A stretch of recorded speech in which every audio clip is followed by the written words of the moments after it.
بسم اللہ الرحمن الرحیم۔ آج ہم کچھ دعائیں پڑھیں گے۔ دعا نمبر 1، کھانا کھانے کی دعا۔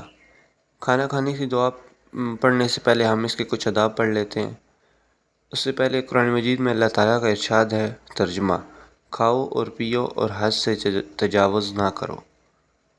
کھانا کھانے کے آداب۔ پہلا آداب، کھانا کھانے سے پہلے ہاتھوں کو دھویا جائے۔ ہاتھوں کو اچھی طرح دھو لیا جائے۔ بسم اللہ الرحمن الرحیم پڑھ کر کھانا شروع کیا جائے۔ کھانا دائیں ہاتھ سے کھایا جائے۔ کھانے میں عیب نہ نکالا جائے۔ کھانا کھانے کی دعا: بسم اللہ وعلی برکت اللہ، بسم اللہ وعلی برکت اللہ۔ ترجمہ: میں نے اللہ کے نام سے اور اللہ کی برکت پر کھانا شروع کیا۔ جس کھانے پر بسم اللہ نہ پڑھی جائے، شیطان کو اس میں ساتھ کھانے کا موقع مل جاتا ہے۔ دعا نمبر 2، کھانا کھانے کے درمیان کی دعا۔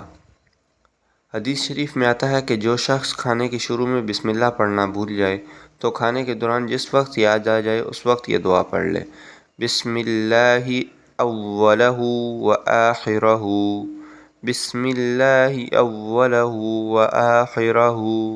مشکوٰۃ شریف میں ہے، حضرت عائشہ رضی اللہ تعالیٰ عنہ کہتی ہیں کہ رسول کریم صلی اللہ علیہ وسلم نے فرمایا، جب تم میں سے کوئی شخص کھانا کھانے بیٹھے اور شروع میں اپنے کھانے پر اللہ کا نام لینا بھول جائے اور کھانے کے درمیان میں یاد آئے تو اس کو چاہیے کہ وہ یہ کہے: بسم اللہ اولہ وآخرہ۔ دعا نمبر 3، کھانا کھانے کے بعد کی دعا۔ جب کھانا کھا چکے تو یہ پڑھیں: الحمد للہ الذی اطعمنا وسقانا وجعلنا من المسلمین۔ ترجمہ: سب تعریفیں خدا کے لیے ہیں جس نے ہمیں کھلایا اور پلایا اور مسلمان بنایا۔